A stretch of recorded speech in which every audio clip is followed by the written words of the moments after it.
Elias Ward stood under a cloudy Atlanta sky, the soft buzz of quiet voices mixing with the wind that stirred leaves around Naomi Ward's grave. He held onto Monica Pierce's hand, not out of sadness, but to steady himself through the performance he was putting on. His grief wasn't real, it was practiced, like a suit picked out for the cameras. The black tie around his neck didn't choke him with emotion. It was the pressure, the judgment, the eyes. Mourners moved past the casket in slow waves. Some offered Elias polite nods. Others let their eyes linger too long on Monica, the woman clinging to his side in her neatly pressed navy coat. Monica kept her head down, knowing one wrong glance could tear apart the fragile image Elias was trying so hard to hold together. Standing alone near the edge of the crowd was Malik Rhodes, Naomi's nephew. His face was blank, but Elias could feel the heat of Malik's stare, steady, piercing, too knowing. Malik had always been too sharp for Elias's comfort. Even as a boy, Malik's eyes could see through him. Now grown, Malik's silent gaze felt heavier than ever, a warning Elias couldn't ignore. When the final prayer ended and the casket disappeared beneath the soil, Malik stepped forward.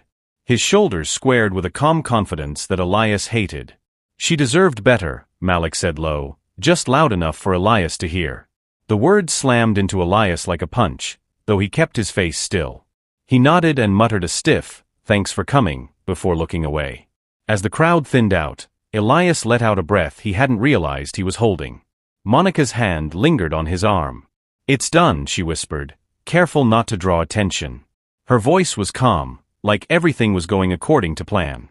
Elias nodded, but inside, he felt like the storm was just beginning. Naomi might have been gone, but her presence still hovered, heavy and watchful. The will reading was coming up fast, and with it, the fortune Elias believed he deserved. As he led Monica to their black SUV, he told himself that once the document was read, everything Naomi had would be his. The whispers, the rumors, they'd vanish. But the murmurs had already begun. Even before the dirt settled on Naomi's grave, Elias could feel the words flying behind his back like daggers. He had expected gossip. This was Georgia, after all. But he didn't expect how sharp and fast suspicion would grow in the soil of grief. "Did you see her?" someone whispered, the words carried by the breeze. Standing next to him like she already moved in. Elias flinched, just barely. Monica squeezed his hand in silent warning. "Don't stop. Don't react. Just keep walking." He didn't dare glance back. He knew if he did, he'd see their eyes, hear their thoughts. They knew. Malik was still watching, standing with Naomi's close friends, arms crossed like a man waiting for someone to slip. He didn't say a word, but his silence screamed louder than anything. His stare didn't waver.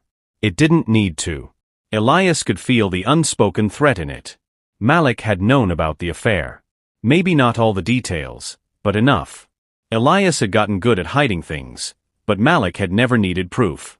Just instinct. When most of the crowd finally made their way to their cars, Malik approached. His footsteps on the fallen leaves were slow and heavy, like a warning bell. "I bet you're real excited for the will reading," Malik said, cool and sharp. Elias forced a tight smile. "I just want what Naomi would have wanted." The lie tasted bitter as it left his mouth. Malik didn't respond. He just stared for a moment, then walked off. Monica leaned closer as they got into the car. "Don't let him shake you," she whispered, slipping into the passenger seat. "He can't stop what's coming." Elias started the engine, but Malik's words echoed in his mind like thunder that hadn't passed yet. Doubt started creeping in, even though Elias Ward tried to push it down. Monica Pierce lounged comfortably on his leather sofa like she owned the place, a glass of red wine in hand, her legs crossed with ease. The room still carried the faint scent of Naomi Ward's perfume, soft but stubborn, clinging to the curtains and cushions. It was a haunting reminder that this house didn't fully belong to him. Not yet. Monica noticed where Elias was looking. His eyes were glued to the pictures on the mantel, especially the one of Naomi, smiling from behind the glass like she was still watching him. Monica sipped her wine and said flatly, "You've got to stop staring at those. Naomi's gone. This house is practically ours now." Her voice was calm, confident. But Elias felt anything but sure. He slammed his glass down a little too hard, the clink loud in the quiet room. "You make it sound easy," he muttered, running a hand through his hair. "But Malik saw everything at the funeral. He's on to us." I could feel it. Monica scoffed, waving it off like a joke. Malik's a boy pretending to be a man. He might have suspicions, but that's all. The will's been written, Elias. Once it's read, he won't have a say. Elias wanted to believe that. He needed to. But the way Malik had looked at him, it had shaken something loose inside. And Monica, though he loved her, there was something cold about how she spoke of Naomi's death. It made him feel like he was just a pawn in someone else's game. Still, he let Monica's words wrap around him like a blanket. He pulled her close and whispered, "Soon." "Very soon," she replied, kissing his neck. "It'll all be over." But in the back of his mind, Elias felt Naomi's presence lingering like a storm waiting to break. Then Monday came. On the kitchen counter sat a letter, sealed tight, the name of Naomi's lawyer, Clarence Benton, stamped on the front. Monica had left it there, unopened. Elias picked it up, his hands shaky. Her handwriting still looked so alive. He didn't open it right away. It felt heavier than a regular letter, like judgment itself was tucked inside. Monica walked in, tying her robe as she approached. "Well," she asked, nodding to the envelope. "Aren't you going to open it?" He hesitated, then finally broke the seal. The invitation was cold and formal. The will would be read that Friday at Clarence Benton's office in downtown Atlanta. Elias stared at the words, trying to breathe. Monica leaned over, glanced at the paper, and shrugged. "It's just protocol. Everyone knows Naomi left it all to you." But Elias wasn't sure. Naomi had been acting different in those last few weeks. The way she looked at him, like she saw right through him, still haunted him. "I want you to come with me," Elias said, folding the letter and tucking it away. Monica raised an eyebrow, then nodded. "Of course. I'll be right there." But even as they climbed into the car that rainy Friday morning, Elias couldn't shake the dread building in his chest. Monica sat beside him wearing a navy dress, one that used to belong to Naomi. He noticed but didn't say anything. It wasn't the first time Monica had worn Naomi's things since the funeral. It always made his skin crawl. The clouds hung low over the Atlanta skyline as they pulled into the parking lot. Elias gripped the steering wheel tighter, knowing this was it. Today, everything would change: ownership, legacy, and the truth Naomi had left behind. Inside the downtown Atlanta law office, Elias Ward sat stiffly, the rich smell of polished wood and leather doing little to ease his nerves. The room felt too clean, too still, like a stage set for a performance he wasn't ready for. Malik Rhodes was already there, sitting in the far corner, eyes sharp and unreadable, watching everything and missing nothing. Elias had expected the will reading to be a small private affair. But as more of Naomi Ward's friends and distant relatives began to file in, his heart started to race. This wasn't going to be simple. Monica Pierce slid her hand into his, but Elias's palm was damp with sweat. "Relax," Monica whispered, leaning close. "This is just a show." But Elias wasn't so sure. The air felt too heavy. Everyone looked like they were waiting for something big, like they already knew what was coming. Then Clarence Benton entered the room, the lawyer. His presence was commanding, his steps deliberate. He didn't rush. Instead, he calmly sorted his papers before settling behind the large mahogany desk. "Thank you all for coming," Clarence said, his voice steady and controlled. Elias leaned forward, gripping the armrests of his chair as though bracing for a storm. Monica crossed her legs confidently, like she was waiting to collect what was already hers. But across the room, Malik's eyes never left Elias. That look made Elias feel like the walls were closing in. The clock ticked loudly as Clarence began the legal introductions. Elias barely heard any of it. His mind kept drifting to the unexpected guests. A frail elderly woman who had been Naomi's childhood friend, an older gentleman from her old job, even a few people Elias barely recognized. Why were they here? Deborah glanced at Elias, and for the first time, he saw a flicker of doubt in her eyes. "They're just here to say goodbye," she muttered, tapping her knee. "She left it all to you. Everyone knows that." But Elias wasn't convinced. The room was too full of people who mattered to Naomi. People he'd never paid attention to. His fantasy of inheriting everything was starting to crumble, and fast. Mr. Benton continued reading, but Elias barely heard him. His eyes locked on Malik, who sat calmly, arms folded, as if he already knew how this would end. Elias realized then, he wasn't just facing Naomi's memory. He was up against the people who had truly known her. Then Clarence's voice cut through the tension like a blade. "To my nephew Malik Rhodes," he said, pausing dramatically, "I leave the entirety of my estate, including property, investments, and all personal savings." The air left Elias's lungs. Monica sat upright, her smug expression instantly replaced with panic. Elias's fists clenched so tightly his nails dug into his palms. "There must be a mistake," Elias said, voice tight. "Naomi wouldn't have." Clarence held up a hand. "Mr. Ward, the will was updated and notarized 3 weeks before Naomi's passing. Everything is legal and final." Elias turned to Malik, whose face remained unreadable. Only the slightest smirk betrayed the quiet victory he held. The room spun. Everyone was staring, judging, whispering. Monica's knuckles turned white as she gripped her chair. "What about Elias?" she snapped. Monica's voice broke through the room, full of panic. "Naomi wouldn't have left him with nothing," she said, her eyes wide. Clarence Benton calmly turned to the next page and adjusted his glasses.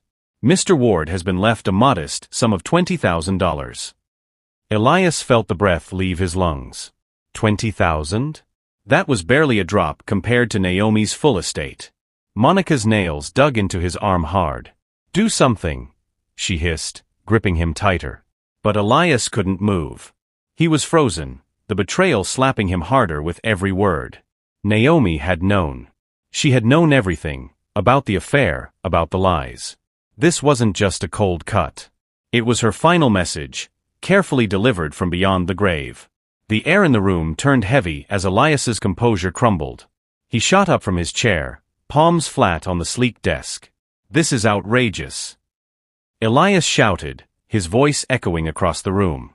Monica's grip tightened, trying to warn him to calm down, but he couldn't stop. "Naomi wouldn't have done this. She was my wife. She wouldn't leave it all to him. She wouldn't do that to me." His voice cracked with disbelief and anger. But Clarence remained unfazed, folding his hands calmly on the desk. "Mr. Ward," he said with cool firmness, "you're within your rights to challenge the will. But I must advise you, your chances are extremely low." Naomi's mental clarity was verified by a third party before the changes were made. Any legal battle would be long, expensive, and likely unsuccessful. Elias's heart pounded in his chest, each beat adding fuel to the fire in his gut. Whispers floated through the room, people casting glances his way.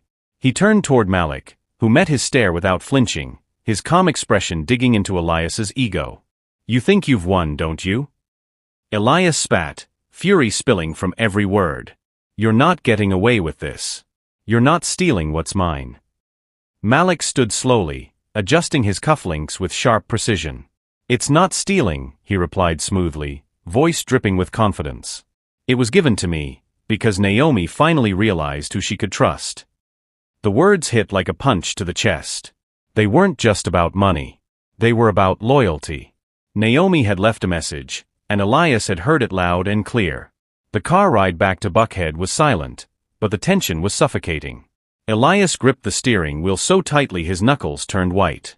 Monica sat beside him, arms folded, lips pursed like she was about to explode. "You should have seen this coming," she finally said, her voice slicing through the quiet like broken glass. Elias didn't look at her. "And how was I supposed to know she'd rewrite everything?" he snapped.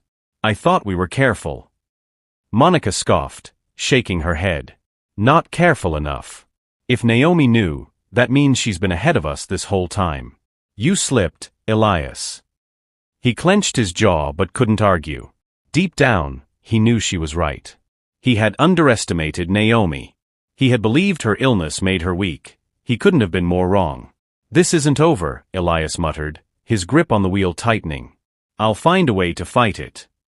Monica let out a sharp laugh. "You really think the court's going to believe you?" The grieving husband showing up with his mistress in his late wife's dress. She looked out the window with a bitter smile. "Even if Naomi hadn't known before, you made it crystal clear today." Elias's teeth clenched as her words hit the truth he didn't want to face. "We'll figure something out," he said quickly, trying to sound sure.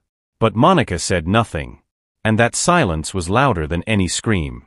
Monica's silence screamed louder than any words. She was losing faith in Elias, and he could feel it. He couldn't afford that, not now. Not when Naomi's inheritance was slipping further from his grasp with each passing minute. That night, Elias Ward paced the length of his home office in their Atlanta townhouse, his nerves fraying by the second. What used to be a peaceful retreat now felt like a prison. Naomi's books, her untouched perfume bottles, even the chair she loved, all haunted him. They were constant reminders of the woman he had never truly understood, until it was too late. A sudden knock snapped him out of his spiraling thoughts. He yanked open the door. There stood Malik Rhodes, cool, collected, and unbothered, hands stuffed in the pockets of his long coat. Elias tensed. "What do you want?" Elias asked, voice sharp and ice-cold. Malik didn't wait for an invitation. He stepped inside like he owned the room, scanning the place with slow, calculated glances. "I figured I'd give you a little advice," Malik said flatly, his voice calm but sharp enough to cut. "Let it go, Elias. Going after the will, it's a waste of time. You won't win." Elias's eyes narrowed. "Don't talk down to me. Naomi was my wife. I have every right to fight for what's mine." Malik stepped in closer, their eyes locked. "See, that's your problem. You still think this is about money." His voice dropped. "It never was. Naomi knew exactly who you were. That will? It was her last message to you." Elias's stomach clenched. Every word Malik spoke felt like a nail driven into the coffin of his pride. "Stay out of it," Elias hissed, trembling with quiet rage. "You don't know a damn thing about my marriage." Malik gave him a crooked smile. "Don't I? I knew Naomi better than you ever did. And now? So does everybody else." Elias's vision blurred with fury, but Malik was already walking out. "I'm not your enemy," Malik said over his shoulder. "But if you keep pushing, I promise, you'll regret it." The door clicked shut, and Elias Ward stood alone again. His heart thudded wildly. The walls of his lies, secrets, and failures were starting to close in. Malik wasn't the only ghost from Naomi's past, and he wouldn't be the last. Elias turned back to his study. It looked like a storm had passed through. Papers were everywhere. Naomi's old journals, her letters, even framed photos had been tossed aside during his desperate search for some kind of answer. He dropped into the chair, exhausted, but his eyes caught on something. A dusty journal, hidden under a stack of documents. Curious, Elias picked it up and opened to the last few entries. Naomi's handwriting flowed across the pages, soft, familiar, and devastating. At first, the pages held harmless reflections, what she read, who she saw, little thoughts. But slowly, the tone shifted. Elias's chest tightened as he read the line that froze his blood. "The truth hides in plain sight. He thinks I don't know, but I see more than he believes. Silence speaks louder than confrontation." She had known. She had always known. As Elias turned more pages, he saw the signs he had ignored. Late nights, phone calls, stolen glances between him and Monica. Naomi had seen it all. She hadn't confronted him. She'd planned something far more chilling. The will, the inheritance. Her final act wasn't about revenge. It was about justice. Her justice. Elias felt his legs weaken, and he slumped deeper into the chair. The weight of Naomi's quiet vengeance pressed down on him like a boulder. This wasn't just about a fortune anymore. He was battling the memory of a woman who had seen right through him, and had outplayed him from beyond the grave. Just then, the sharp click of Monica's heels echoed across the marble floor. And Elias knew, this was far from over. Elias Ward paced his study, anger bubbling just beneath his skin. What used to feel like a peaceful room now felt suffocating. Naomi's old books, her untouched things, they stared at him like silent judges. Please watch out for the part 2, thanking you for watching. If this story touched you, share your thoughts in the comments. Don't forget to like, subscribe, and hit the notification bell so you'll know the moment we drop our next emotional drama. And hey, send this to someone who needs a reminder that even after mistakes, healing is still possible. Thanks for watching.